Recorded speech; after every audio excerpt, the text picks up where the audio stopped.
Hola, buenos días a todos. Daros la bienvenida a este webinar. Antes de todo, me gustaría agradeceros vuestra asistencia al seminario que llevaremos a cabo durante el día de hoy. Y como ya sabréis, ¿no? Por eso habéis apuntado, tenéis interés en repasar las novedades principales del IRPF e IS del 2023. Es lo que veremos principalmente en el seminario de esta mañana. Y lo primero que me gustaría compartiros es, a ver si me deja, ahí está, es el contenido, cómo lo vamos a estructurar para que tengáis una idea clara del programa que vamos a seguir. Y veréis que empezaremos por el IRPF, pues, todo lo que son las novedades acerca del impuesto sobre la renta de las personas físicas, correspondientes al 2023. Seguiremos el segundo bloque que tenemos aquí, es el de IS o Impuesto sobre Sociedades, hablando de las novedades acerca de este impuesto, en este caso también, que han entrado en vigor en 2023. Y por último, para rematar la guinda del pastel, a ver si nos sobra un poco de tiempo para resolver algunas preguntas. Yo ya tengo recopiladas una serie de preguntas de antemano que me han ido llegando durante estos días, de clientes, compañeros, incluso algunas de la propia administración que publica, que revisaremos primero y después, si nos da tiempo, que la sesión tiene una duración prevista de 1 hora y media, deberíamos de terminar a las 11:30, pues si nos da tiempo también intentaré resolver alguna duda que hayáis podido transmitir durante la sesión que tenéis ahí en la plataforma GoToWebinar. Tendréis un apartado de preguntas y respuestas para compartir vuestras dudas, inquietudes. Si nos da tiempo antes de las 11:30, intentaré resolver esas dudas, y si no, no os preocupéis, porque después de finalizar el webinar, dichas dudas me llegarán a través de correo electrónico y os intentaremos dar respuesta en la mayor brevedad posible, ¿no? Así que nadie se irá con dudas, ¿no? Intentaremos resolver todas las cuestiones que podáis tener, ¿de acuerdo?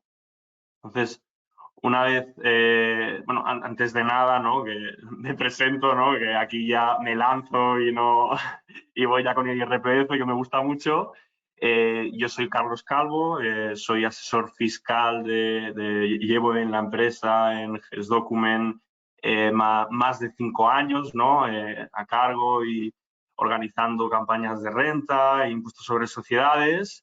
Y mi especialidad sería la fiscalidad internacional, ¿no? Tanto personas físicas como personas jurídicas, ¿no? Un poco que sepáis mi background para que me podáis conocer un poco mejor. Y ahora sí, hechas las presentaciones, empezamos con el primer bloque, que como decía sería el bloque del IRPF, todas las novedades relativas al impuesto del 2023.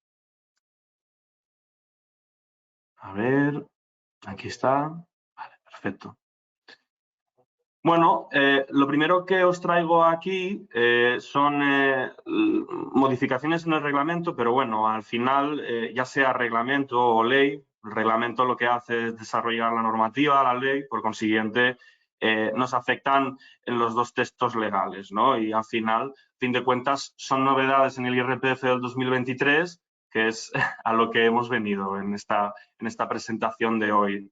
Entonces, la primera novedad que he puesto aquí realmente viene de una ley, que es la ley de startups, que pues, alguno de vosotros ya estará familiarizado con esta normativa, que ya lleva un tiempo en nuestra legislación, y haría referencia a la exención de los rendimientos del trabajo derivado de entrega de acciones o participaciones a trabajadores de empresas emergentes.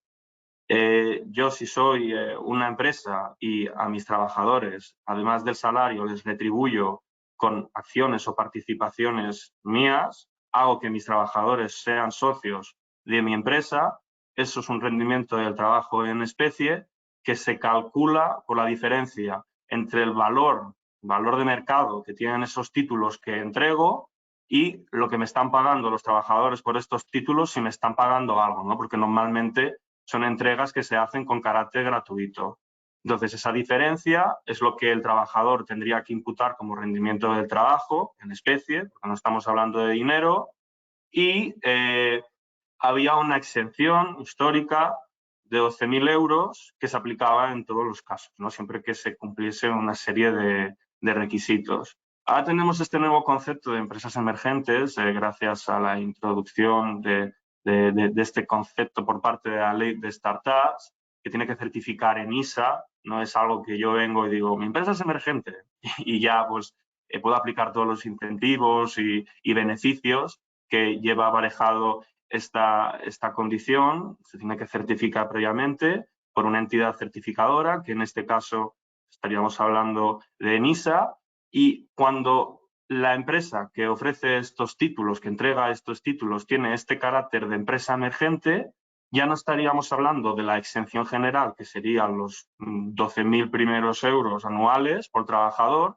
sino que pasaríamos de 12.000 euros a 50.000 euros, lo cual es un incremento de la exención, si me preguntan, sustancial, y que si yo, por ejemplo, me veo en la tesitura de que soy un trabajador buscando trabajo y estoy ahí en dos ofertas, una empresa normal y una empresa emergente, y las dos me ofrecen este plan de incentivos en forma de acciones o participaciones, pues seguramente me vaya a la empresa emergente, dependiendo de la cantidad, también se ha dicho, pero seguramente opte por la empresa emergente, porque en ese caso, en vez de 12.000 euros de exención, tendría acceso a una exención de 50.000 euros anuales, lo cual es muy positivo para mis intereses y a la hora de presentar mi declaración.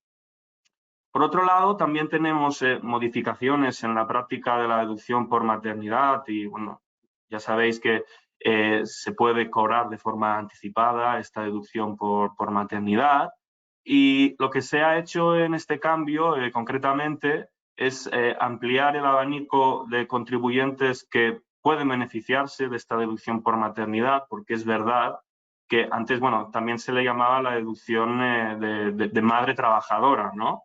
Pero ya no se le puede llamar así porque si la madre está cobrando el paro, también tendría derecho a esta deducción, ¿no? Que era un poco la disputa o discusión que había antes, ¿no? ¿Qué pasaba si acabo de ser madre, pero por el motivo que sea me he quedado desempleada, ¿no? Pues ahora las desempleadas también tendrían derecho a esta deducción, y si en cualquier momento, con posterioridad al nacimiento del descendiente que me da derecho a esta deducción por maternidad, yo vuelvo a trabajar y tengo mínimo 30 días cotizados, ¿no? Que puede ser antes o después del nacimiento, pues también podría aplicar esta deducción, ¿no? Los requisitos son mucho más flexibles. Es verdad que hay alguna especialidad más con respecto a las novedades de esta deducción, pero la más importante y la que quería traer a colación es esta ampliación del espectro del grupo de contribuyentes que puede beneficiarse de esta deducción por maternidad. Más novedades, la obligación de declarar, que se regula en el artículo 96 de la ley del IRPF.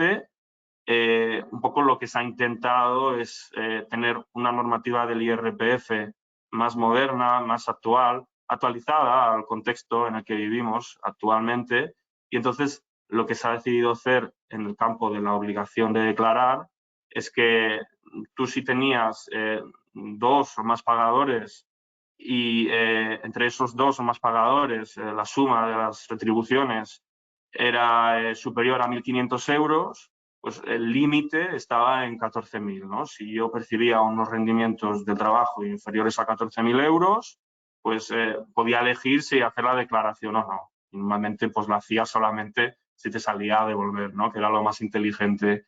Ahora ha cambiado, no mucho, pero ha cambiado y quería comentarlo, y este límite pasa de 14.000 euros anuales a 15.000 euros anuales.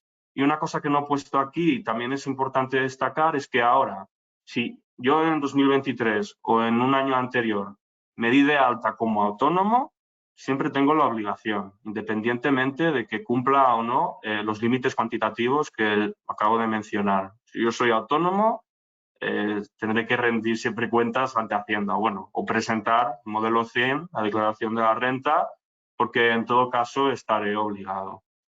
Y otra novedad que trae consigo la ley de startups es en relación con la conocida, que se ha acuñado de esta forma, ¿no? Lo que pasa es que ya ha quedado un poco en el pasado, ya no es un término del todo correcto, pero el régimen especial o la ley Beckham, ¿vale? También ha habido cambios al respecto y principalmente lo que se ha hecho en este sentido, igual que con la deducción por maternidad, ahora en este caso para el régimen hay más contribuyentes que se pueden beneficiar de este régimen, porque antes estaba muy limitado a trabajadores por cuenta ajena y administradores, pero los administradores, cuidado, ¿no? Porque había muchos que se quedaban fuera de poder aplicar el régimen especial.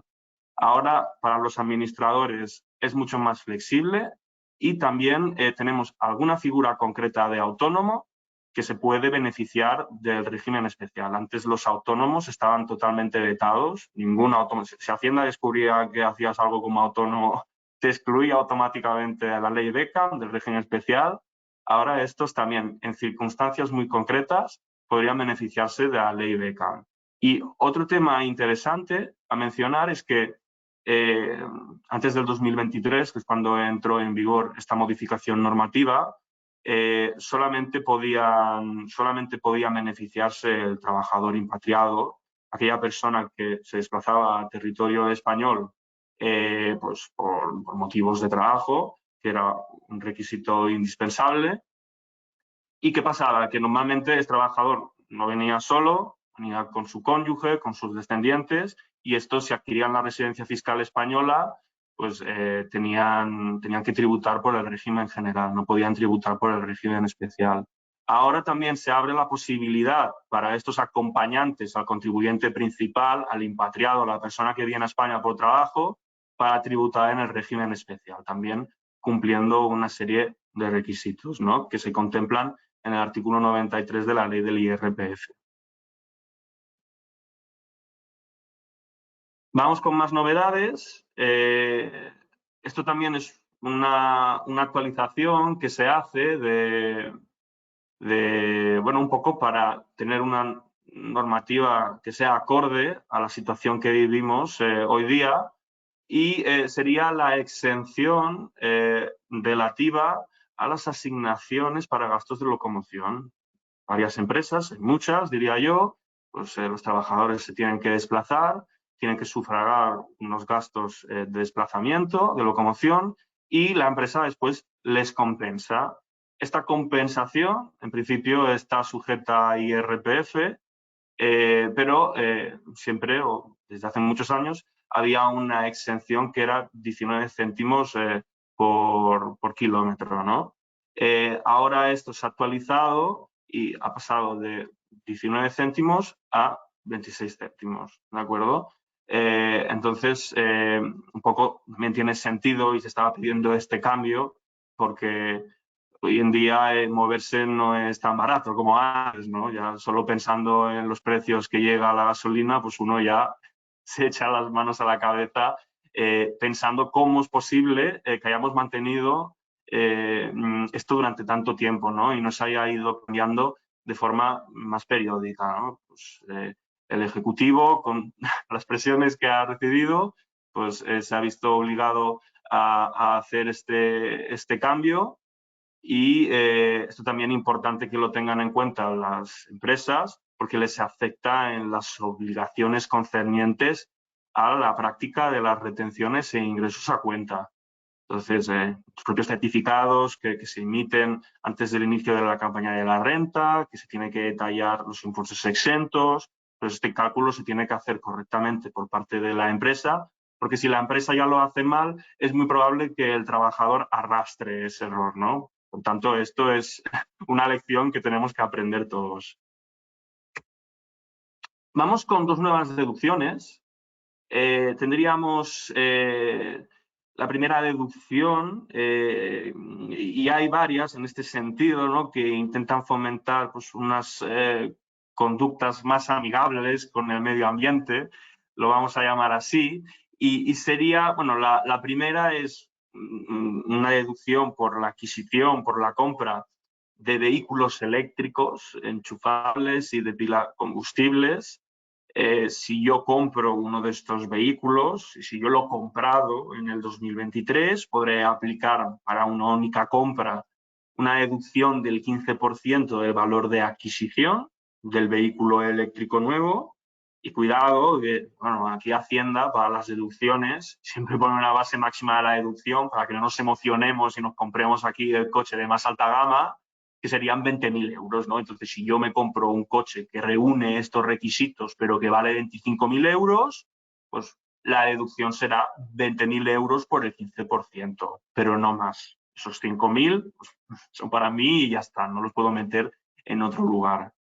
Y asimismo, ¿no? Si yo tengo un coche de estos, será indispensable que cerca tenga una infraestructura de recarga, ¿no? Que se utiliza para darle el combustible que utilicen esta tipología de vehículos. Pues por la inversión en esta infraestructura también tendría una deducción, como podéis ver en pantalla, del 15% de las cantidades satisfechas en un inmueble de mi propiedad, de propiedad de contribuyente, con una base máxima anual, en este caso un poquito menos porque vale menos que un coche, estaríamos hablando de unos 4.000 euros.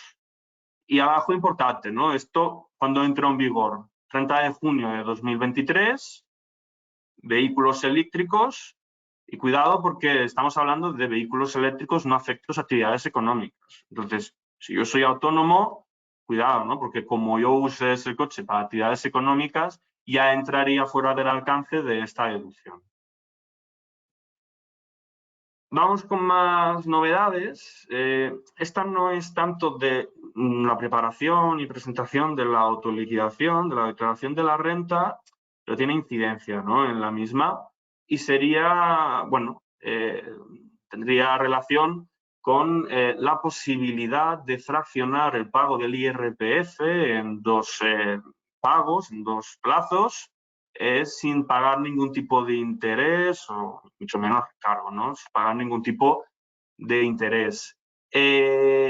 Bueno, algunos de vosotros ya sabréis que si el resultado de la declaración de la renta es a pagar, yo, si quiero, es una opción, en vez de pagar el 100% este año, el último día del periodo voluntario es 1 de julio, entonces se cargaría, bueno, se tiene que pagar el 1 de julio. En vez de pagar en esa fecha el 100%, yo puedo optar, si quiero, por pagar el 60% de la totalidad de la deuda tributaria el 1 de julio y el 40% restante pagarlo en noviembre, a principios de noviembre.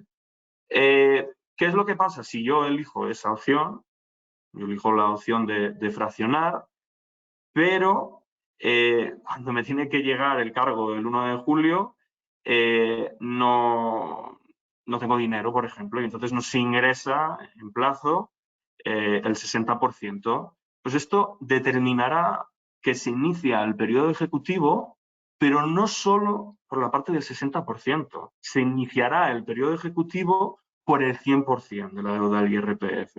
Consiguientemente, se me generarán una serie de recargos e intereses en base a un 100%, no a un 60%, en base a la totalidad de la deuda del IRPF. Por lo tanto, es muy importante que ya sea domiciliación o NRC, que serían las dos tipologías o métodos de pago más recurrentes, nos aseguramos de que son dos obligaciones, ¿no? Al final, la primera, presentar la declaración, declarar todos los hechos, actos jurídicos, todas las rentas, los ingresos, declararlos, pero luego también hacer frente al pago, ¿vale? Entonces, muy importante asegurarnos de que las dos cosas se cumplen en tiempo y forma. Más novedades. Estas ya son modificaciones tributarias introducidas por los presupuestos generales del Estado para el año 2023, Ley 31/2022. Ya habréis visto que os voy poniendo aquí la referencia normativa y al final, bueno, tiempo después, cuando acabemos la presentación, pues haremos entrega del material, ¿no? Pero esto también es una actualización al nivel de vida actual que ha subido, como siempre, siempre nos dice lo mismo, ¿no? La tele, las noticias, la cesta de la compra, el IPC. ¿Y qué se ha actualizado aquí? Pues se ha actualizado la reducción que había para aquellos trabajadores que tenían unos rendimientos netos del trabajo bajos, ¿no? Entonces, si yo tengo unos rendimientos de trabajo que son igual o inferiores, aquí podéis ver 14.047,50 euros en el año objeto de declaración, pues yo me puedo aplicar una reducción de 6.498 euros. Si estoy entre 14.047,50 euros y 19.747,50 euros, la reducción será 6.498 euros menos el 1,14 multiplicado por la diferencia entre el rendimiento de trabajo y 14.047,50 euros. Es un cálculo un tanto complejo, pero diría que al menos en el programa de Hacienda esto ya el programa lo detecta y no tenemos que estar ahí con la calculadora o el Excel haciéndolo, pero yo creo que vale la pena mencionarlo. Si estoy por encima de los 19.000 euros estos, pues como mucho me podré, porque es verdad que los trabajadores no pueden deducirse muchos gastos, pues tendré la seguridad social, la cuota obrera, la cuota que soporta el trabajador, no la empresa, ¿no? Que rondará un 4, un 5% más o menos. Y después también hay otro gasto muy común, son los 2.000 euros estos de regalo que digo yo, que siempre que declaremos un rendimiento del trabajo nos podemos deducir al objeto de determinar el rendimiento neto que se integrará en la base imponible general. Entonces, esto sería con los trabajadores y con los autónomos que tributen en estimación directa, pues tendríamos básicamente lo mismo. Sí, para repasar, igual o menos de 14.047,50 euros, reducción de 6.498 euros. Y si estoy entre 14.047,50 euros y 19.747,50 euros, pues la reducción sería seguir el cálculo este, un poco raro y que personalmente no sé muy bien a qué responde, ¿no? Por ejemplo, este 1,14, yo creo que se lo han sacado de la chistera, pero bueno, habría que seguir este cálculo y obtendríamos la reducción que nos correspondería si estuviésemos entre estos dos baremos. Más modificaciones introducidas por los presupuestos generales. Volviendo a los autónomos en estimación directa simplificada, porque si estoy en estimación directa normal no tengo derecho a esta deducción. Esta reducción sería otros gastos como los trabajadores. En los trabajadores son 2.000 euros. Pues en los autónomos en estimación directa simplificada sería, antes era el 5%, ahora es el 7% sobre los rendimientos netos, con el tope máximo de los 2.000 euros, igual que los trabajadores. Y en el caso de los moduleros, los autónomos que tributan en estimación objetiva, pues pasaríamos del 5% al 10%, esta reducción que se produce en los rendimientos netos. Más modificaciones. Ya veis que la gran mayoría de modificaciones, y esto cada año es igual, pues vienen introducidas, vienen dadas por los presupuestos generales del Estado, ¿no? Si tenemos, que a veces pues tardan en llegar. Vemos aquí el tema relativo, que esto también ha cambiado mucho, y no solamente en el 2023, en los últimos años también, el tema de las contribuciones a planes de pensiones. ¿Vale? Yo aquí os he puesto, puede haber varios escenarios, ¿no? Pero yo aquí os he puesto el escenario más óptimo, porque al final los planes de pensiones están para dos motivos, yo diría, principalmente para pensar en el futuro y tener unos ahorros a largo plazo. Nunca se sabe, ¿no? Con el sistema de pensiones, si habrá o no habrá, pues hay gente que decida de forma privada pues tener su plan de pensiones personal y luego también siempre, ¿no? De toda la vida ha supuesto pues unos incentivos fiscales importantes, relevantes.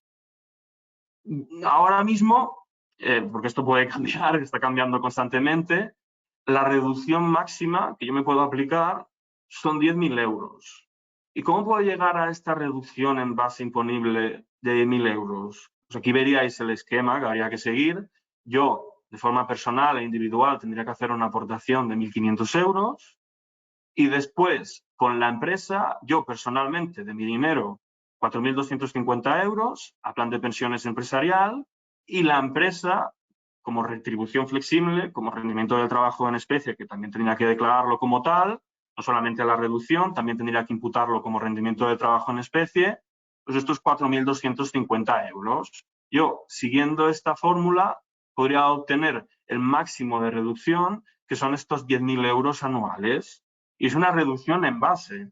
Entonces, por poner un ejemplo, si estamos hablando de un contribuyente que tributa a un tipo medio del 30%, podría ser perfectamente, no es tan difícil, pues estaríamos hablando de un ahorro fiscal en impuestos de 3.000 euros. Entonces, como podéis observar, pues es un incentivo muy a tener en cuenta si nos lo podemos permitir, ¿no? Porque también depende de los rendimientos que tengas, pues a lo mejor financieramente, esto de los planes de pensiones es algo que es un poco justo, ¿no? Si cada X tiempo tienes que ir contribuyendo estas sumas de dinero. Pero bueno, si no, como os digo, esto es el escenario más óptimo, la reducción máxima, pero puede haber soluciones intermedias. Más novedades, estábamos hablando de la base, reducciones, base imponible, base liquidable, estos conceptos así que un poco raros. Después de la base, ¿qué tenemos? Las escalas de gravamen, los tipos impositivos, que multiplicadas con las bases, pues nos dan la cuota, el impuesto a pagar. Y aquí el cambio que hemos tenido es en la base del ahorro. Ya sabéis que el IRPF es un impuesto dual. ¿Qué se dice que es un impuesto dual?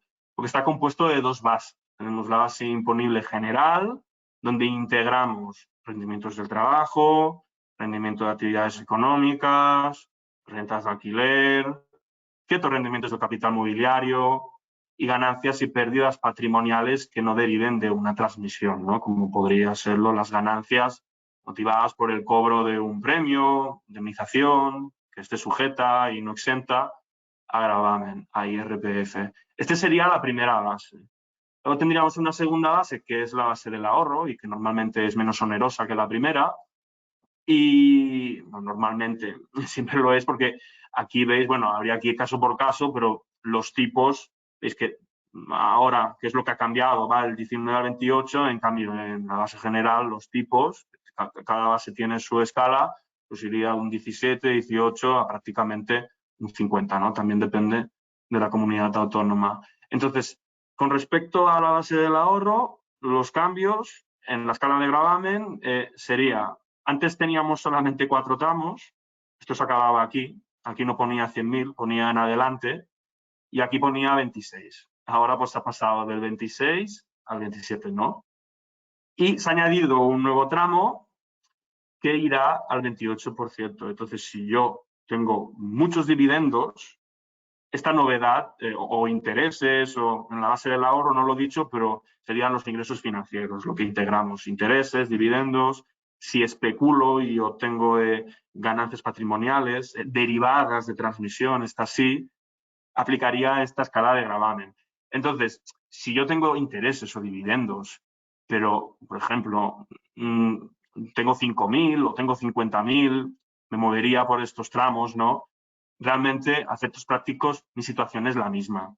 A que les afecta más es a aquellos contribuyentes que tienen una inversión financiera importante y entonces ya se mueven en estos tramos, ¿no? Entonces ahí sí que ha habido un aumento de la carga fiscal, pero en otros casos no. Bueno, y esto al final responde a políticas fiscales contractivas, ¿no? Que van encaminadas al incremento de los tipos impositivos, ¿no? Por eso veis aquí que en vez de bajar lo que se ha hecho es todo lo contrario. Se ha subido y se ha creado un nuevo tramo. Vamos con más novedades, controlando un poco el tiempo. Bueno, voy a ir rápido porque ya lo he comentado. La deducción por maternidad, que el cambio más importante es que ya no hablamos solamente de trabajadoras, también se pueden beneficiar desempleadas. Y esto también aplica al incremento de gastos por guardería. ¿vale? 1.200, 1.000, pues los gastos de guardería también sería lo mismo, el ámbito subjetivo. Más novedades de los presupuestos. Aquí pues voy a hablar de este concepto que es un poco raro, incluso para mí, que ya estoy muy familiarizado, que es la imputación de renta inmobiliaria. Que esto al final, ¿qué es la imputación de renta inmobiliaria? ¿Qué significa esta palabrota? La imputación de renta inmobiliaria básicamente es aquellos que tienen la suerte de tener una segunda residencia, tienen que pagar impuestos por esta segunda residencia, aunque esté vacía, que es lo que pues, nos sorprende a todos y ya alguna vez se ha intentado tumbar, pero es imposible, ¿no? La administración alega que si tú tienes una segunda residencia, estás manifestando una capacidad económica susceptible de gravamen en el IRPF. Es verdad que lo que representa en impuestos, en el IRPF al menos, la tenencia de una segunda o tercera residencia es muy poco significativo, pero bueno, no nos tenemos que olvidar de declararlo. ¿Y cómo se declara esto?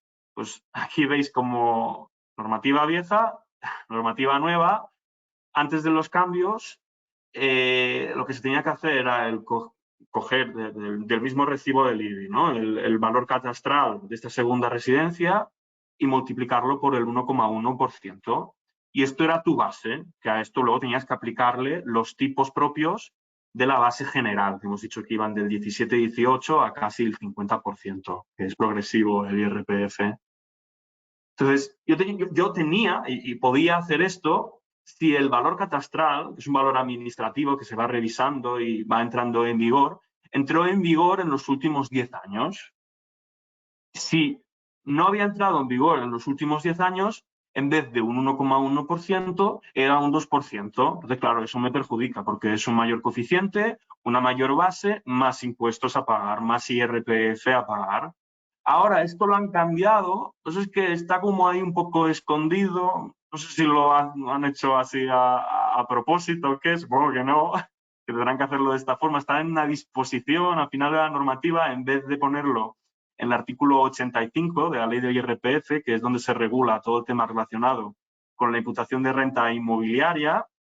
Y lo que nos viene a decir ahora es que siempre que el valor catastral haya entrado en vigor a partir del 1 de enero de 2012, aplicaremos el coeficiente del 1,1%, no el del 2%. Entonces ya no es los últimos 10 años anteriores al periodo impositivo que estoy declarando, sino pues 1 de enero de 2012.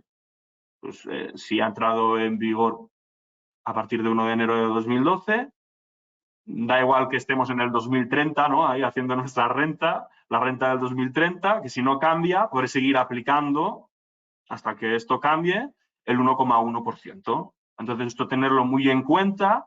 Es verdad que en los datos fiscales, que siempre recomiendo obtener, pero mirarlos así de forma crítica, porque a veces pueden tener errores, ahí te ponen valor catastral revisado, y te ponen sí o no. No te ponen no te ponen cuándo entró en vigor. Yo supongo que Hacienda, pues, como está tan escondido, no sé, yo ya dudo, pero estará teniendo en cuenta esto en los datos fiscales. Pero quizás, al menos el primer año, no estaría de más mirar en el recibo del IBI, que ahí sí que ponen la entrada en vigor de los nuevos valores catastrales y ver que los datos fiscales me están informando correctamente.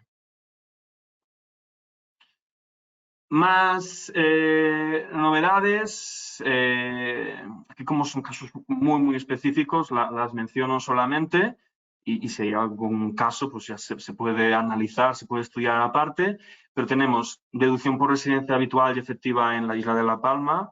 Pues está claro que si decimos que el IRPF es un impuesto personal y subjetivo, a un residente de La Palma, ya sabemos todo lo que ha pasado, la tragedia del volcán, pues no puede pagar los mismos impuestos ahora que antes. Tiene que pagar menos impuestos ahora para que se adapte a sus circunstancias personales. Entonces, hay esta deducción, que si mi residencia habitual y efectiva está en la isla de La Palma, yo me puedo aplicar.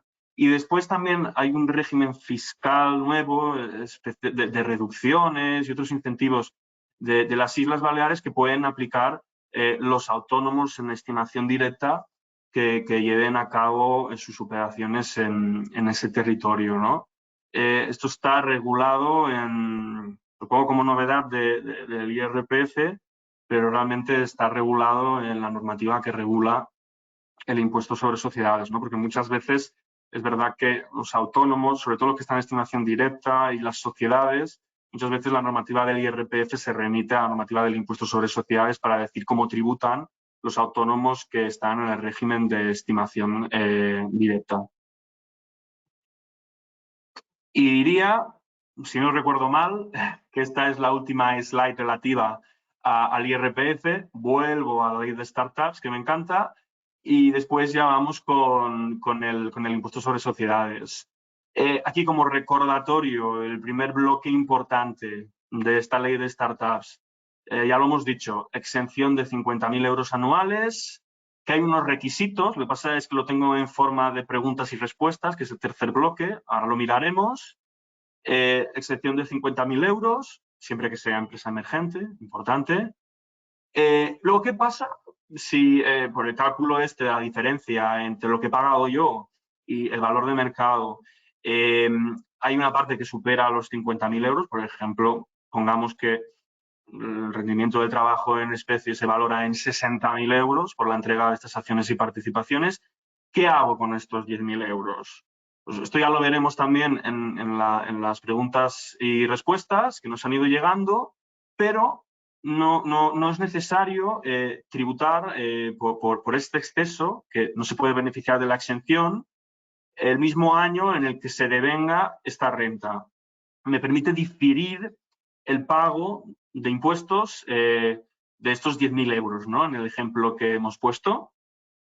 Es verdad que yo pasaré a tributar por estos 10.000 euros cuando se dé una serie de circunstancias que ahora en un rato analizaremos, pero en todo caso, si no se da ninguna de estas circunstancias tasadas por ley y pasan 10 años, al pasar los 10 años, ya da igual si nos han dado las circunstancias, ahí sí que tengo que tributar, ¿no? Porque si no podría darse el caso que nunca, ya no es un diferimiento, ¿no? Ya es una no sujeción o no pagaría impuestos nunca por eso, ¿no? Entonces, es un diferimiento que, quieras o no, también, ¿vale? Me fastidia porque por estos 10.000 tengo que pagar, pero yo siempre digo, ¿no? Cuanto más tarde paguemos Hacienda, mejor. Espero que ahora nadie me esté grabando, pero bueno, al final lo más inteligente financieramente y fiscalmente es esto.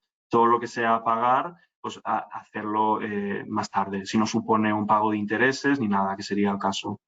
Y luego también muy importante recordar que todo lo que son rendimientos en especie, o sea, cuando no hablamos de dinero, hablamos de un beneficio, de una ventaja, pero que no se expresa en unidades monetarias, pues hay unas normas especiales de valoración, ¿no? No es tan sencillo valorar este tipo de rendimientos y normalmente requiere un asesoramiento más especializado. Normalmente, o la regla general, lo que nos dice es que se tienen que valorar a valor de mercado, pero después hay ciertas contraprestaciones que tienen unas normas especiales, ¿no? Unas reglas especiales, ¿no? Como en el caso que también ha estado bastante en boga de la cesión de vehículos a trabajadores, también cesión de viviendas, la misma entrega gratuita o a precios rebajados de títulos a empleados de una organización.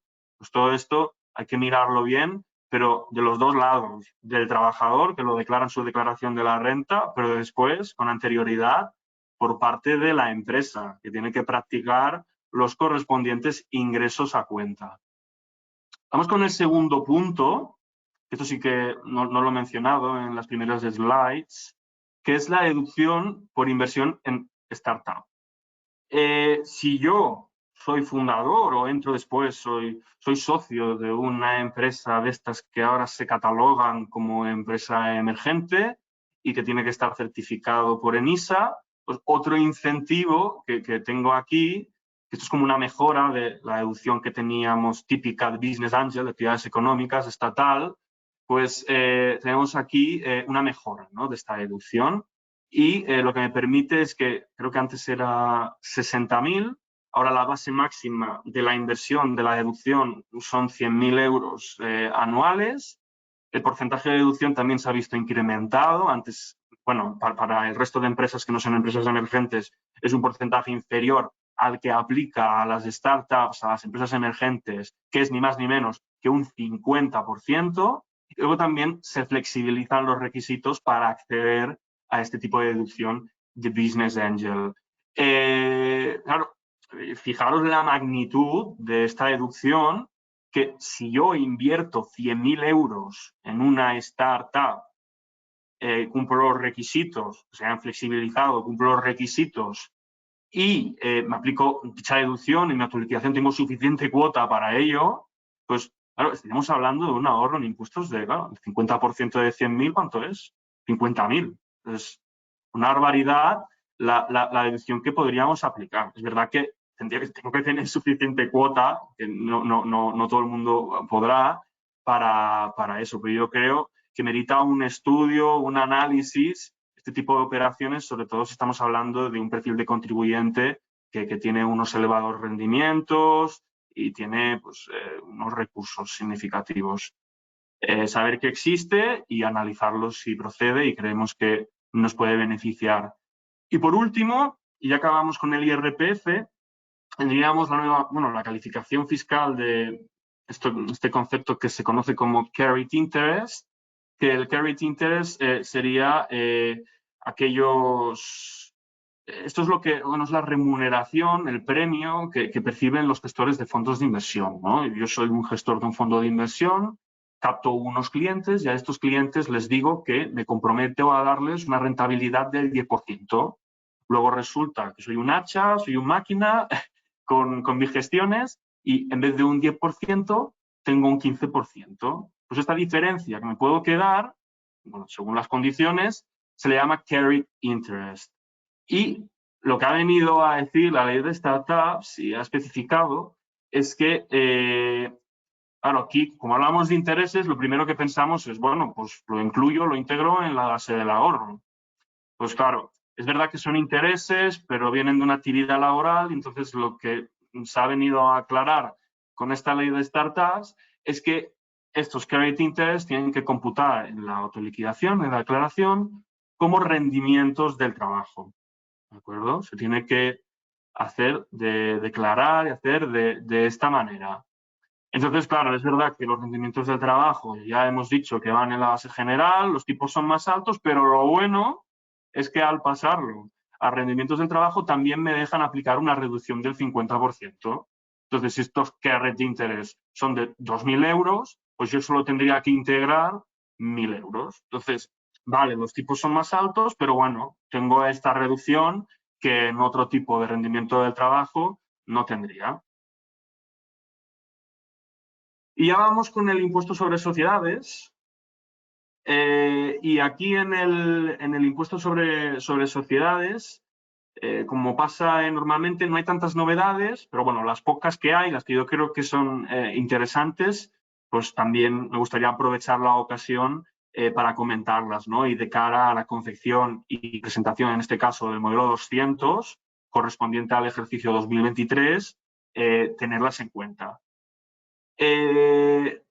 Tendríamos aquí, por un lado, la primera que me gustaría explicar es la libertad de amortización en inversiones que utilicen energía procedente de fuentes renovables.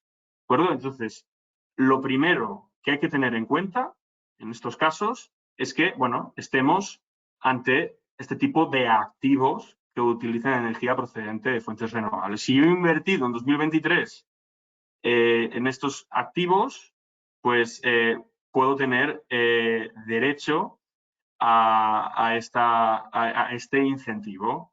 Y como a lo mejor hay algunos que no están muy familiarizados con esto de la libertad de amortización, pues lo intento explicar de forma resumida. Yo cuando, a efectos contables, en impuestos sobre sociedades, yo cuando invierto en un activo, una máquina, me vale 10.000 euros, en principio es deducible, pero yo no puedo deducirme en el mismo ejercicio en el que invierto los 10.000 euros en su totalidad. Yo me los tengo que ir deduciendo contable y fiscalmente, siguiendo o al ritmo de la depreciación efectiva de este activo. Entonces, si esta máquina va a durar 10 años y vale 10.000 euros, pues yo cada año me iré desgravando 1.000 euros. Como me intente desgravar en el primer año 10.000 euros, pues tendré problemas, ¿no? Me vendrá Hacienda y me dirá, oye, es que partimos de una contabilidad que ya está mal hecha. Entonces, ya el impuesto sobre sociedades seguro que lo tienes mal, ¿no? Porque al final el impuesto sobre sociedades se basa en la contabilidad. Esto sería el supuesto normal, pero después hay una serie de incentivos como amortizaciones aceleradas y libertad de amortización, que en este caso libertad de amortización lo que nos permite es que en el mismo año en que yo hago la inversión me puedo deducir todo. Los 10.000 euros de esta máquina, si viene, o sea, se utiliza energía procedente de fuentes renovables, cumple todos los requisitos, ese mismo año me lo puedo deducir. Entonces, al final del día, los 10.000 son los 10.000, eso no varía, es el ritmo, ¿no? Y al final del día yo pagaré los mismos impuestos. Lo que pasa es que diferiré el pago de impuestos. Y entonces, a mí siempre me conviene, cuando hablo de gastos, anticiparlos y cuando hablo de ingresos, diferirlos. Pues aquí estoy anticipando un gasto gracias a la libertad de amortización, porque me deja hacer lo que quiera con esa amortización. Si yo quiero, cojo y esa máquina fiscalmente me la amortizo totalmente el primer año. Luego ya los años siguientes ya no tengo, ¿no?, ese gasto fiscalmente, pero puedo hacer esto. Y los aspectos financieros es algo inteligente a tener en cuenta. Requisitos para hacer esto. Que entre en funcionamiento bueno, que esté en funcionamiento en el 2024. Después, esta libertad de amortización afecta a los años fiscales que empiecen o acaben en 2024. Entonces podría aplicarlo si mi año fiscal empieza el 1 de febrero de 2024 o termina el 30 de abril de 2024, ¿no? También exige muy parecido, porque hay un incentivo muy parecido de libertad de amortización, pero para entidades de reducida dimensión, me exige que mantenga la plantilla. Entonces, yo lo que tengo que hacer es, el año que entra en funcionamiento, tengo que ver la plantilla media total de los 12 meses anteriores y en los 24 meses siguientes tengo que mantener este porcentaje o incrementarlo, ¿no? No puedo ponerme a despedir a personal, ¿no? Porque si hago esto, tendré que regularizar, tendré que devolver o amortizar siguiendo las normas generales. La cuantía máxima de la inversión que se puede beneficiar de esta libertad de amortización es €500.000. Hay que ir con cautela porque hay ciertas inversiones que no están afectadas por este incentivo. Por ejemplo, inversiones que bien cumplen esto que estamos viendo aquí, utilizan energía procedente de fuentes renovables, pero que, por ejemplo, son obligatorias por ley. Normalmente, si me obliga una ley a hacer algo, pues ya no puedo aplicar ningún incentivo, ¿no? Porque no está saliendo de mí. Al final, esto es un poco un premio. Entonces, si una ley me obliga a tener una instalación de estas, pues no, mejor premiamos al que no está obligado a tener instalaciones que sean respetuosas con el medio ambiente y aún así las instala. Y luego, importante, documentación acreditativa de la inversión. Pero no solamente con esto. Cualquier gasto, cualquier deducción, la carga de la prueba la tiene el contribuyente. No podemos decir a la administración, bueno, tú investiga y si no encuentras nada, me lo dejas así, no me regularizas nada.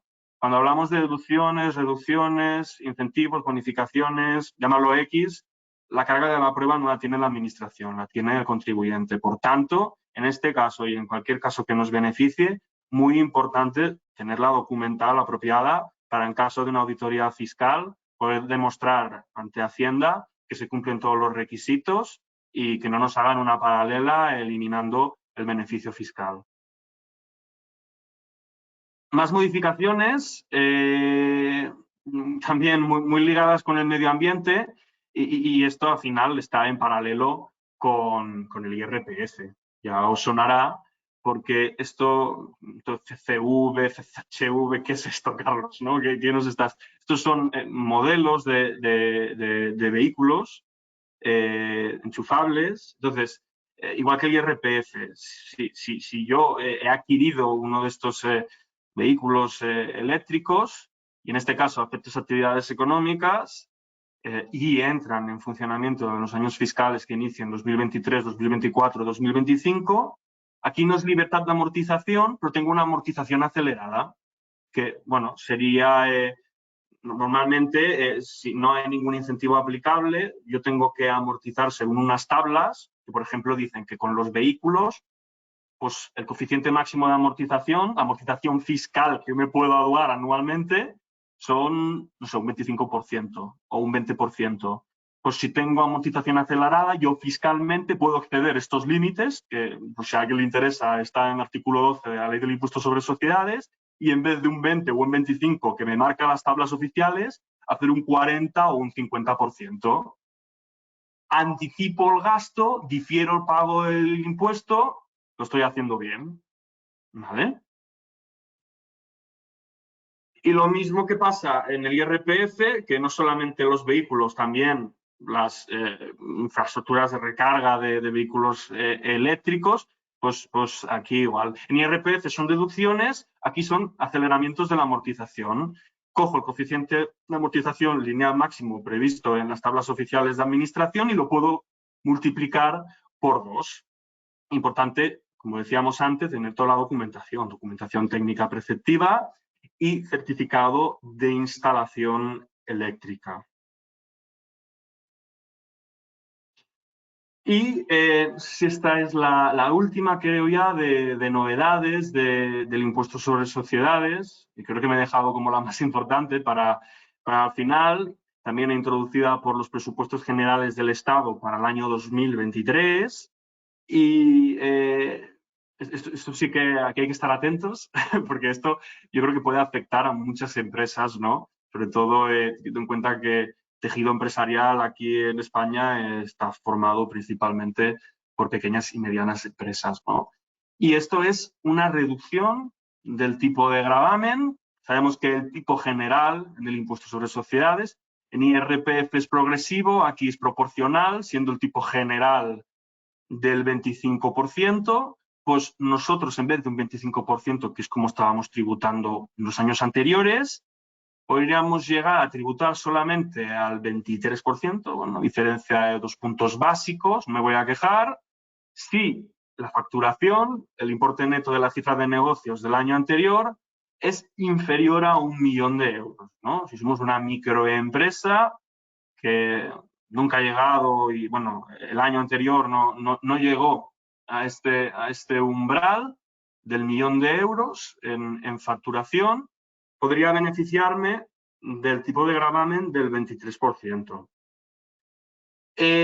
Cuando aquí como hay danger, esto, cuidado a la hora de determinar el importe neto de la cifra de negocios, que se tiene que hacer con arreglo al artículo 101 de la LIS, la Ley del Impuesto sobre Sociedades, que es la que inicia el capítulo o título que viene a hablar de régimen especial destinado a entidades de reducida dimensión. No es tan fácil como coger la facturación y ya está. Estoy por debajo de 1 millón de euros, 23%. Muy importante mirarse este artículo, sobre todo porque cuando estamos hablando de grupos mercantiles, se tiene que tener en cuenta el importe neto de la cifra de negocios consolidada, teniendo en cuenta pues, todas las incorporaciones y eliminaciones que contemple la normativa en materia de consolidación contable. ¿De acuerdo? Claro, me puede pasar que yo pues, tengo una empresa muy pequeña que acaba de empezar, que, no sé, a lo mejor tiene una facturación el año pasado de 500.000 euros y pensar, bueno, mira, 23%, mira qué bien. Pero luego esa empresa forma parte de un grupo multinacional y la cifra de negocios consolidada, pues estamos hablando de millones y millones de euros. Entonces ahí no podría aplicar el incentivo y tendría que seguir tributando al 25%. Si es una empresa que es solamente esta empresa y arriba el socio no es otra empresa, no hay grupo, es una persona física, que hay muchos así también, y la facturación es inferior a 1 millón de euros en el año pasado, pues entonces ahí sí, ¿no? Estaría claro. Pero en otras circunstancias, cuidado, determinar correctamente el importe neto de la cifra de negocios, porque Hacienda pues, hace requerimientos y hace inspecciones solamente mirando qué se entiende como grupo y una vez delimitado el perímetro del grupo mercantil, artículo 42 del Código de Comercio, entonces ahí hacer un poco de consolidación contable y hallar el importe neto de la cifra de negocios que se tiene que tener en cuenta realmente para ver si estamos por debajo o por encima de este millón de euros. Porque ahora lo veremos, ¿no? En entidades de reducida dimensión, en vez de 1 millón, son 10 millones, pero viene a ser lo mismo. Siempre que en la ley del impuesto sobre sociedades se habla o casi siempre, del importe, neto de la cifra de negocios, se remite a este artículo 101 de la normativa. Y ya vamos con las preguntas, que son casi las 11, yo creo que vamos bien. Ya vamos con el tercer y último bloque de este webinar, que son las preguntas que hemos ido recibiendo de distintas fuentes y que también me ayudan un poco a complementar las explicaciones dadas en los dos bloques anteriores. Entonces, la primera pregunta que nos llega aquí es en relación a las entregas de acciones o participaciones de una empresa emergente. Lo que decíamos, ¿no? ¿Qué pasa si supero los 50.000 euros? Porque puede darse el caso. Pues hasta 50.000 euros esto está exento y no tengo que declararlo yo como contribuyente.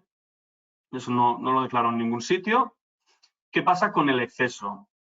Tendré que tributar por ello, pero puedo diferir el pago de impuestos sobre este exceso. ¿Hasta cuándo? Hasta que se dé alguna de las siguientes circunstancias. Que el capital de la sociedad sea objeto de admisión a negociación en bolsa de valores o en cualquier sistema multilateral de negociación español o extranjero. En otras palabras, que pase a cotizar en bolsa, en mercado continuo, ya sea español o extranjero. Entonces, a partir de ese momento es cuando yo incluyo estos rendimientos del trabajo en especie, que no han sido cubiertos por la exención de los 50.000 euros. Y si no se da esta, es cualquiera de las dos, ¿no? Entonces, la primera sería esta y la segunda, que se produzca la salida del patrimonio del contribuyente de la acción o participación correspondiente. Entonces, me voy de la empresa, pues ahí también se daría un supuesto que desencadena la tributación de esta parte que puedo diferir con cierto límite temporal. Que no se da ninguno de estos supuestos, porque podría ser, ¿no? Que yo sigo en la empresa y, bueno, pues a la empresa no le interesa cotizar en bolsa. Pues en este caso, lo que comentábamos, ¿no? En el plazo de 10 años, a contar desde la entrega de las acciones o participaciones, sin que se haya producido alguna de las circunstancias señaladas anteriormente, pues tendré que declarar estos rendimientos del trabajo, ¿de acuerdo? Entonces, bueno, tener claro los timings para asegurarnos de que lo declaramos correctamente. Seguimos con las entregas de acciones o participaciones, trabajadores de empresas emergentes. Aquí son los requisitos, que ya decía antes que ya tenía una pregunta donde se preguntaban estos requisitos. Oye, pero ¿y cómo? ¿Qué tengo que cumplir, ¿no? Para beneficiarme de estos requisitos? Pues aquí, como podéis observar, bueno, lo primero es esto, que la excepción ya sabemos que está limitada a 50.000 euros. Aquí es importante, ¿no? Que viene a raíz de esta ley de startups, pero la excepción de los 12.000 euros, se comentaba, uno de los requisitos es que esta oferta se hiciese en las mismas condiciones para todos los trabajadores. Entonces, claro, si solo lo hacías con 2 o 3 y tenías una plantilla de 100 trabajadores, pues ya estos 2 o 3 no se cumplían los requisitos y estaban fuera de aplicar la exención. Ahora es suficiente que se efectúe dentro de la política retributiva general de la empresa y contribuya a la participación de los trabajadores en esta última. Se han flexibilizado los requisitos. Más requisitos, que los beneficiarios de la entrega de acciones o participaciones deben ser los trabajadores en activo de la sociedad. ello implica, en caso de un plan... Claro, aquí otro tema que me he olvidado de comentar es que esta exención es aplicable principalmente a dos sistemas, no solamente a uno. Al sistema tradicional, en el mismo momento que hago una entrega de forma gratuita a un precio rebajado de los títulos de la empresa. Esto es lo que hemos estado ahí disertando durante toda la presentación. Pero luego también es aplicable esta misma exención a estos programas de stock options, ¿no? que se dice en inglés, que es yo te doy el derecho, no te doy la acción, yo te doy el derecho y tú si quieres, cuando pasa un periodo de tiempo determinado, ejerces ese derecho, ¿no? Pues en esos planes la exención también se aplica, ¿no? Pero con unos matices, ¿no? Que es lo que pone aquí. En el caso de un plan de concesión de opciones sobre acciones, que son las stock options que decía, Ahora, ello implica, en el caso de un plan de concesión de opciones sobre acciones, que si se ejercitan las opciones sin tener la condición de trabajador activo, porque claro, a mí me das el derecho cuando soy trabajador activo, pero la opción quizás la ejercito cuando ya no soy trabajador activo. Aun cuando la hubiera tenido en el momento de la concesión, no se aplica la exención. Entonces, mucho cuidado con esto, que tanto en un primer momento como en un momento posterior, pues yo tengo que ser trabajador en activo para beneficiarme de la exención. En el caso de que la entrega derive del ejercicio de opciones de compra previamente concedidas a los trabajadores por una empresa emergente, los requisitos para la consideración como empresa emergente deberán cumplirse en el momento de la concesión de la opción. Entonces, en la concesión de la opción tiene que haber una empresa emergente y un trabajador en activo y luego se tiene que mantener estas circunstancias para yo poder beneficiarme de la exención. Más requisitos, veis que son unos cuantos requisitos, entonces no se puede hacer así a la mala. Se tiene que mirar bien, hacer un análisis y de hecho pues tenemos varios clientes y yo actualmente estoy con uno que nos ha pedido analizar estos requisitos porque al final es lo recomendable y es algo que podríamos hacer por vosotros, ¿no? Si creéis o podéis estar en esta situación. El penúltimo requisito es que el trabajador, junto al cónyuge o familiares hasta segundo grado de consanguinidad, no tenga una participación directa o indirecta en la sociedad en la que prestan sus servicios o en cualquier otro grupo, superior al 5%. Entonces esto también hay que vigilar porque si yo acabo de entrar en una empresa y no tengo nada y me retribuyen con participaciones, pues al principio seguro que cumplo este requisito, pero si es una cosa que se va haciendo periódicamente, hay que vigilar que pues, no llegue a tener más del 5%, ¿de acuerdo? Porque si tengo más del 5%, ya a partir de ahí no puedo aplicar la exención. Y luego también lo que se pide es que pues estos títulos, el trabajador, los mantenga durante 3 años. Ya me ha pasado alguna vez con algún cliente que por el motivo que sea, se le ha avisado, pero igualmente ha tenido que vender los títulos, no han pasado más de 3 años, y entonces se ha tenido que regularizar mediante un cauce especial para este tipo de casos esas exenciones que se había aplicado, pero no había mantenido cumplimiento de los requisitos. Estos serían los requisitos. Vamos ahora con alquileres. En un contrato de arrendamiento se hace constar que seguimos en IRPF, después también tengo alguna de IS. Se hace constar que los gastos de agua, luz, gas, internet, suministros, serán satisfechos por el arrendatario. ¿Puedo deducirles al propietario? Y si los paga el arrendador, pero luego los repercute al inquilino. Pues aquí tenemos dos situaciones, ¿no? Como podemos ver. La primera, y lo que tenemos que tener claro siempre para esto, pero para más, es que para que un gasto sea deducible, bueno, primero tiene que estar relacionado con el ingreso, si no, pues si no está relacionado con el alquiler, yo eso no me lo puedo deducir, pero después también será deducible en la medida en que yo, propietario y que declaro estos ingresos por alquiler, pues los esté soportando y pagando de forma efectiva. Si los paga un tercero, como podría ser el inquilino, el arrendatario, yo ya no podré deducirme ninguna cantidad. ¿Qué es lo que pasa en ocasiones? Estos gastos, ¿no?, llegan a nombre del propietario, pero después en el contrato se acuerda que se repercutirán al inquilino. En estos supuestos, la forma correcta, y como dice Hacienda que se tiene que hacer, es estos gastos repercutidos los tendré que poner como más ingreso y a la vez los pondré como gasto deducible, por lo que quedará neutralizado, que tiene todo el sentido del mundo porque al final no lo estoy asumiendo yo, lo está asumiendo mi inquilino. Solo comento porque a veces me llegan rentas de otros despachos y pues, cada uno lo hace de una forma. Por ejemplo, hay el que pues, no lo pone ni como ingreso ni como gasto. Es verdad que al final todo camino llega a Roma, pero lo correcto y lo que tenemos que tener claro es que en el caso de repercusión de gastos a inquilinos, como ingreso y como gasto. Esa sería la forma más correcta, bueno, y la única forma, hay que hacerlo así, no hay opción.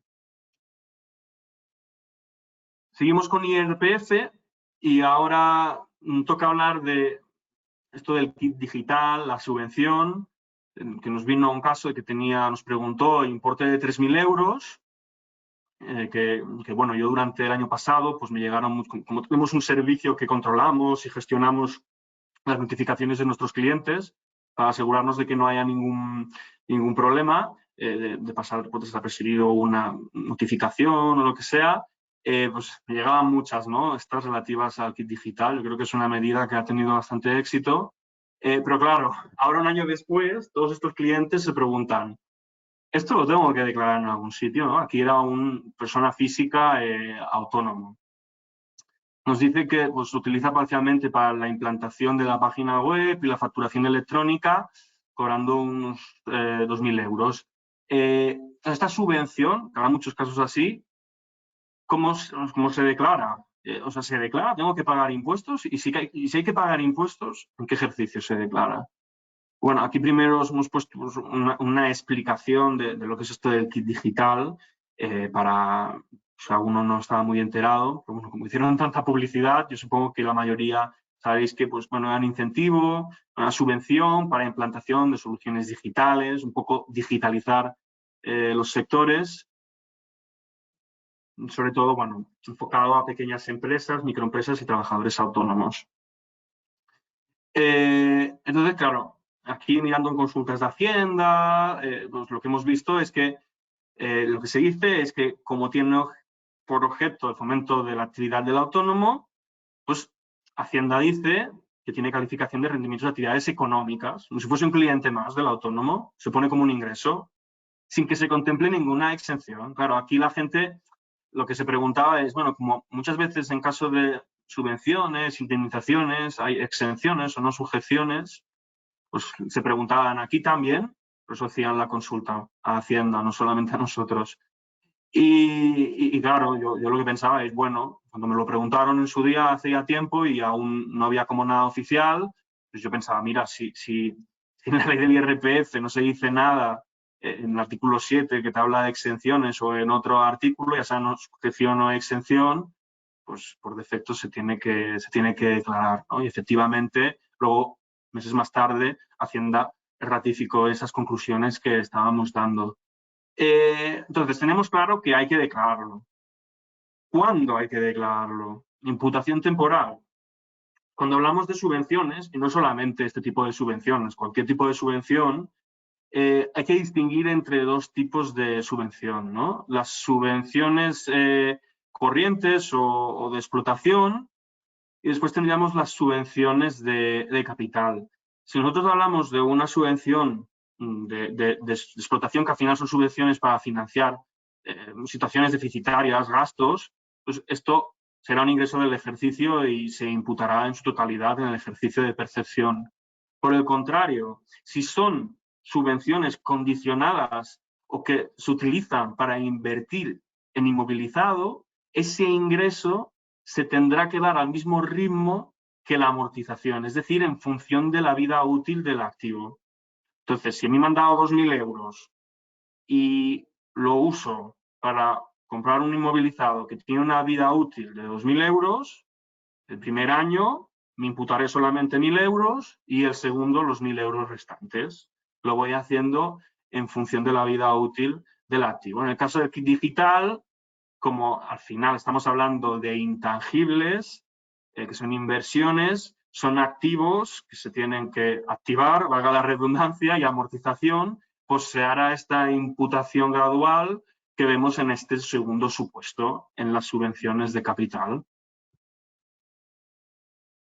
Continuamos ahora con más preguntas que nos han llegado de IRPF. Nos dice, el progenitor que no tiene atribuida la... Aquí son dos padres. Se han separado, han tenido unos hijos y el que no convive con los hijos tiene que abonar la típica las anualidades por alimentos, ¿no? ¿Puede aplicar el mínimo por descendientes en lugar del régimen de anualidades? Esto es algo que también se habló bastante hace unos meses, porque en estos casos antes tú podías elegir, si había una dependencia económica, tú podías elegir si aplicar el régimen especial de anualidades para pagar menos impuestos, que te cubre, ¿no? estas anualidades que tú tienes que hacer frente por orden judicial, o el mínimo por descendientes, ¿no? Una cosa o la otra. A partir de la resolución del TEAC de 29 de mayo de 2023, dictada en unificación de criterio, esto es importante, pues se ha establecido que este progenitor que satisface anualidades por alimentos en favor de los hijos y que no tiene atribuida la guarda y custodia de estos, ni siquiera de forma compartida, aplicará sí o sí el régimen previsto para las unidades por alimentos, sin que pueda optar, como se podía antes, por el mínimo por descendientes. Entonces ahí en estos casos a los asesores pues nos han limitado un poco el juego, porque lo que se hacía antes, nosotros lo hemos hecho también en el pasado, en estos casos, pues siempre intentamos mirar cuál es la mejor forma de optimizar el pago de impuestos, pues siempre que se pueda elegir, se miran las dos opciones y nos quedamos con la que nos permita optimizar más el pago de impuestos, ¿no? Claro, ahora en estas situaciones ya no podemos hacer este juego porque ahora de forma obligatoria en estos supuestos sí o sí tendrá que ir por el régimen previsto para las anualidades por alimentos. Claro, había ocasiones que el mínimo por descendiente te salía más a cuenta que la anualidad por alimentos, el régimen especial, y elegías el mínimo por descendientes. Pero ahora ya esto es una cosa que se ha quedado en el pasado. Más jurisprudencia y preguntas del IRPF. Esta también en situaciones de divorcio, ¿no? que nos llega más de lo que podría parecer y realmente hay gente, y aquí tenemos unos cuantos que están especializados, ¿no? en estos casos de separación, porque hay como muchas especialidades con los divorcios a efectos de renta, hay gente que se especializa en eso. ¿Y qué es lo que nos dice aquí? Nos dice, bueno, una vivienda habitual que tenían dos cónyuges, se separan y entonces judicialmente se adjudica esa vivienda a uno de los cónyuges y a sus hijos.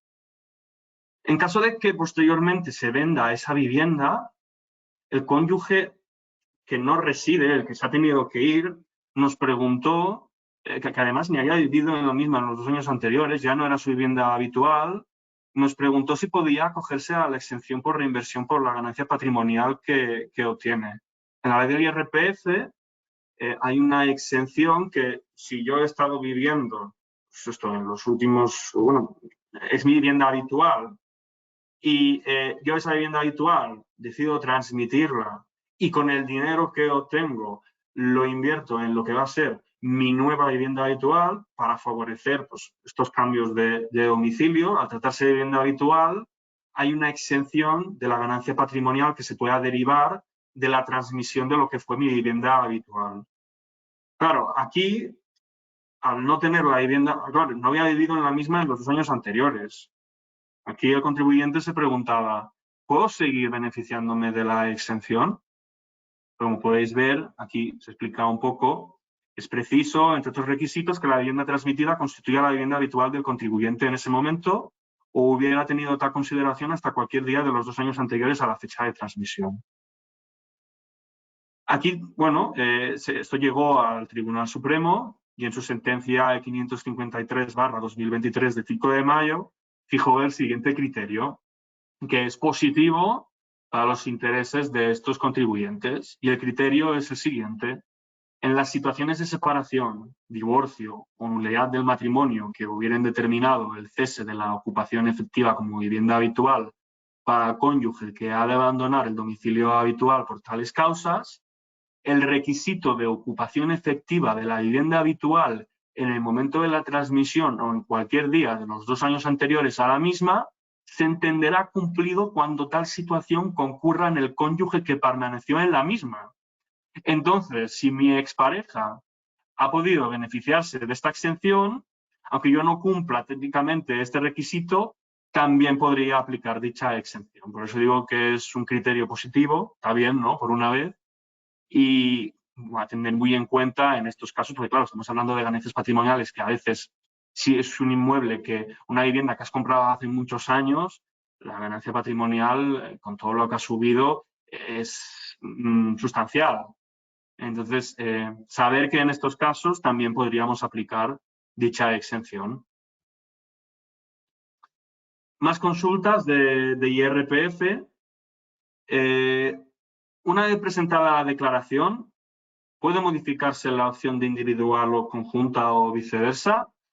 Bueno, como algunos sabréis, la declaración del IRPF, pues yo puedo decidir si hacerla de forma individual o conjunta con mi unidad familiar, que pues, en la ley del IRPF tenemos 2 modalidades de unidad familiar, la que forman los progenitores y sus descendientes, menores de 18 años, y la que formaría pues, un padre o una madre que se ha separado o es viudo, bueno, que está solo, monoparental, con sus hijos. Tendríamos estas 2 modalidades.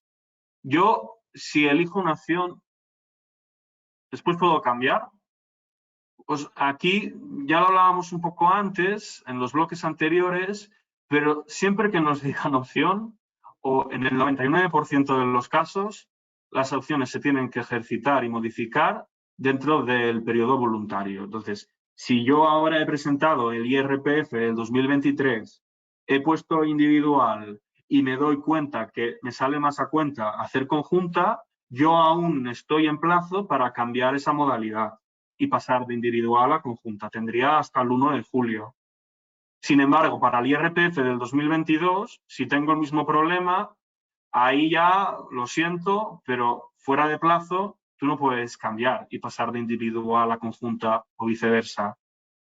Es cierto que hay unos casos muy excepcionales, que es que si yo opté por la tributación individual, pongo el mismo ejemplo, me doy cuenta fuera de plazo que me salía mejor la conjunta, pero he cambiado esta conclusión por hechos que yo en el periodo voluntario no conocía, circunstancias sobrevenidas, pues entonces ahí sí que se aprecia un vicio de la voluntad en el momento inicial de ejercer la opción y habría que debatirlo, habría que pelearlo, porque no es tan fácil, pero un cambio de este estilo sería posible. Pero por norma general, mirarlo bien cuando nos envían el borrador y todo. Bueno, esto ya nosotros lo miramos, ¿no? En nuestro caso, que te sale más a cuenta, si individual o conjunta, pero mirarlo bien, a fin de cuentas, porque más tarde puede ser que ya no sea posible hacer este cambio. Más aspectos a tener en cuenta, más dudas, consultas inherentes al IRPF. ¿Cómo se acredita la condición de persona con discapacidad? Esto también es sabido por todos, que si yo padezco de alguna discapacidad, que esto se mide con unos grados, si yo tengo pues, más de 33, más de 65%, pues tengo unos beneficios fiscales u otros, ¿no? Al final, pues lo que se pretende es esto, adaptar el impuesto a las circunstancias personales del contribuyente. El grado de discapacidad deberá acreditarse mediante certificado o resolución expedida por el INSERSO o el órgano competente de las comunidades autónomas. Esto es la teoría. No obstante, en aquellos casos en que sus circunstancias específicas lo justifiquen, se podrá acreditar la condición de persona con discapacidad por cualquier medio de prueba admitido en derecho. ¿Por qué he puesto esto? Porque es verdad que, bueno, el tema de la prueba es un tema bastante complejo y denso y daría para horas, ¿no? ¿Cómo pruebo algo ante la administración? pero lo que sí que se puede ver, y aún queda, ¿no? Pero sí que es una tendencia, gracias a los tribunales, a que la administración sea más flexible con las pruebas que pide y no te aboque a situaciones de prueba diabólica, ¿no? Que se dice en derecho, que te están pidiendo demostrar lo indemostrable. Esto pues pasa y por desgracia sigue pasando. Entonces, esto es un ejemplo muy concreto de acreditar discapacidad, si me lo pide la administración, pero es extrapolable a más casos dentro de este impuesto, en otros impuestos.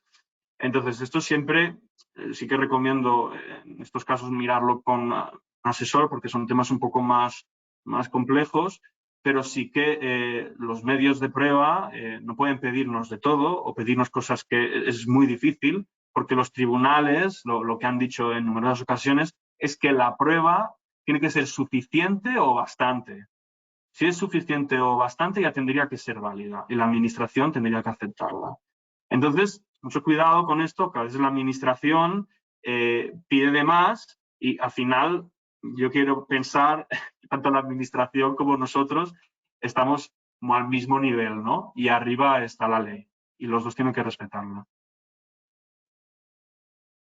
Más temas, no tan técnicos, ¿no? Esto es más práctico, lo de los intereses de demora. Los intereses de demora también ha sido algo peculiar. ¿Cómo se tienen que declarar? Se tienen que declarar, primero, se tienen que declarar. Aquí veis que las dos van de lo mismo, ¿no? Se tienen que declarar los intereses de indemnizatorios. Aquí es en general, aquí os ponen el ejemplo de un autónomo, creo que era un autónomo que tiene que presentar los IVAs, le salía a devolver, la administración tiene 6 meses para devolver el impuesto y pues tardaron, como es normal, 3 o 4 meses más, ¿no? Casi un año. Entonces le abonaron unos intereses de demora. Claro, esto ha habido muchos cambios, ¿no? Antes en los datos fiscales te decía que había que tributar y tenías que incluirlo en la base del ahorro. Que eso está bien, pues, o sea, tributar no, pero al menos en la base del ahorro, que es menos gravosa. Después se cambió otra vez se cambió de criterio y se dijo que no tributaba. Tío, la gente contentísima. Y ahora se ha vuelto a cambiar de criterio y nos dicen que sí que tienen que tributar, que se habían equivocado, lo siento mucho, pero es que además no es en la base del ahorro, es en la base imponible general, porque no son intereses financieros, que es donde va lo que incluye la base del ahorro, son intereses indemnizatorios. Y esto tributa, está sujeto y no exento de IRPF y en los tipos más gravosos, que son los de la base general. ¿Vale? Entonces, no he visto aún en los datos fiscales, pero yo me imagino, antes lo ponían, supongo que lo seguirán poniendo, si no hay que declararlo igual, pero me imagino que en los casos de los autónomos, si sale algo, te dirá que si sales, que normalmente hay que incluirlo en la autoliquidación, hay que tributar por ello, y abajo en una nota te pondrá que esto va en la base general, conforme a la sentencia, que sea. Entonces, esto hay que estar atentos. Y vamos con, aún me quedan algunas. Vale, esto es de los administradores, bueno, más que administradores autónomos en general, aquellos que pagan la cuota de autónomos y están encuadrados en el régimen especial de trabajadores autónomos, que sería principalmente profesionales y administradores. Esto es una novedad más en seguridad social, pero antes era diferente. Ahora, para determinar la cuota mensual que yo tengo que pagar por estar en el RETA, tengo que hacer una previsión de los ingresos que voy a tener en el año. ¿Y qué pasa? Que muchas veces esta previsión pues, no se ajusta a la realidad. Y en estos casos, estas dos son lo mismo, lo que pasa es que aquí es un ejemplo con números que siempre se entiende mejor. Pues lo que nos pasaba es que le habían devuelto el exceso cotizado. El autónomo había dicho que tenía unos ingresos de 20.000, pongamos, y resulta que eran de 15.000, por lo que había cotizado en exceso. Y en el año siguiente, veis aquí que la cotización es del año 2, pero la devolución fue en el año 3. ¿Qué hago yo con este exceso? ¿Tengo que hacer una complementaria del año 2? Pues lo que dice Hacienda, y menos mal, porque si no estaríamos cada año haciendo complementaria, es que lo que se hará en la declaración, no hay que hacer complementaria del año 2, y lo que se hará en la declaración del año 3, cuando se percibe el exceso, es minorar el gasto deducible por el importe que me han devuelto. Entonces tendré menos gasto deducible y de alguna forma estaré pagando el impuesto que me toca. Y aquí tenéis el mismo ejemplo, pero con números, ¿de acuerdo? Y vamos con las preguntas que nos llegaron del IES. Esta es en relación al incentivo, a la reducción por reserva de capitalización, que es un incentivo que se aprobó para fomentar la capitalización y pues, evitar que las empresas se apalancaran tanto, sobre todo viniendo de la crisis financiera 2007-2008, eso lo recordaremos. Y uno de los requisitos para fomentar este crecimiento de fondos propios y tener en España empresas saneadas y capitalizadas es mantener un crecimiento de los fondos propios durante 5 años.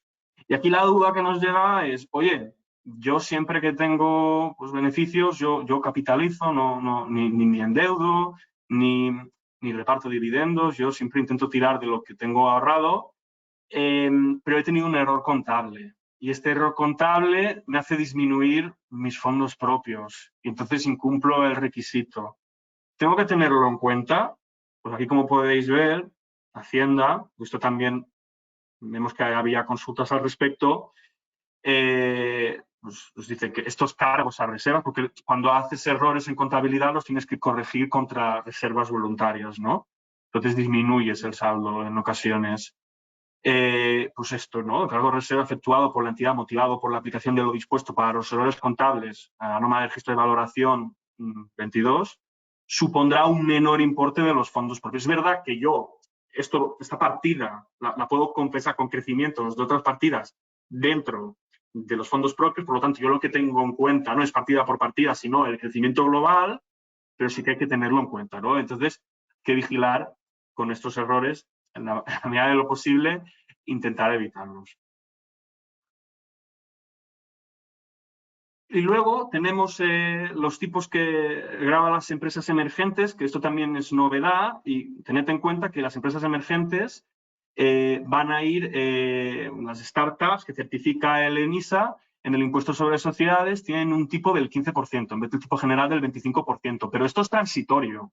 ¿Por qué digo que es transitorio? Porque este tipo del 15%, que es reducido en comparación con el general, se aplica en el primer año fiscal en que, siendo startup, empresa emergente, porque me lo dice ENISA, no porque lo diga yo, la base imponible resulta positiva, el resultado fiscal es positivo, y en los 3 siguientes. Una vez pasan estos 4 años, ya tendré que ir al tipo que me tocaría sin implicar estos incentivos especiales reservados para este tipo de entidades. Después también tenemos las retribuciones. Esto es, si recuerdo bien, esto es otro tema también peliagudo. Lo del pago de administradores por parte de la sociedad, si es deducible, no es deducible. Y encima aquí nos hablaban de una sociedad unipersonal, ¿no? Entonces, aquí decía que el pago de la retribución al administrador estaba justificado, contabilizado, se preveía claramente en los estatutos de la sociedad, pero no había sido aprobado por la Junta General de Accionistas. ¿Es deducible? Pues sí. Y además, Hacienda dice que en sociedades unipersonales el organismo, el órgano como Junta General no existe, ¿no? Porque es un socio único, no es conjunto de socios. Entonces, mientras esté bien claro en los estatutos, y esto es algo que con Mercantil pues lo hablamos, y tenemos un departamento de Mercantil que prepara pues estas escrituras, cuando tiene que figurar en los estatutos, siempre les decimos esto, ¿no? Que quede bien claro, para si luego viene Hacienda, no tener ningún problema y poder deducirnos estas retribuciones para remunerar a los administradores. Y luego tenemos, yo creo que ya quedan pocas, que ya hemos empezado, hay 2 o 3, en 2-3 minutos ya terminamos.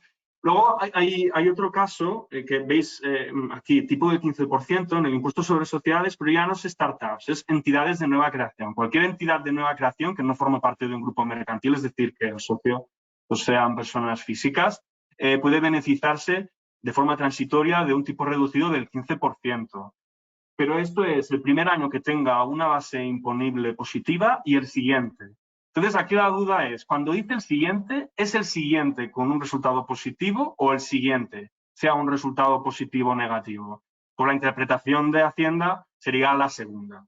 Entonces, tú como mínimo sí que vas a tener un año que podrás tributar al 15% si eres entidad de nueva creación, y luego, si en el año siguiente vuelves a tener beneficios, entonces podrás beneficiarte de ese 15%. Pero si tienes pérdidas, solo podrás haberte beneficiado el primer año. ¿Es un año o dos? Dos, si en el primer año y el siguiente tienes beneficios. Uno, si solo tienes beneficios el primer año.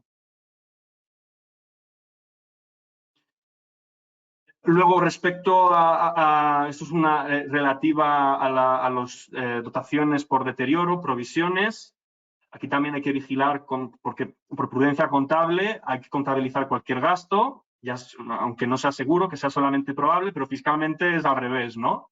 Entonces, cuidado con los deterioros, que solamente serían deducibles los deterioros de existencias y de clientes, y siempre que que cumplan unos requisitos, ¿no? No es tan fácil poder deducirse estas provisiones, ¿no? En caso de existencias, aquí decía que cuidado que no sería fiscalmente deducible si no está basada en una acreditada disminución ya producida. Tiene que ser algo ya que no sea una estimación muy estimada, para que nos entienda. Tiene que haber un cierto grado de seguridad, porque un gasto que no sea muy probable, Hacienda lo puede tirar para atrás y no nos lo podremos deducir.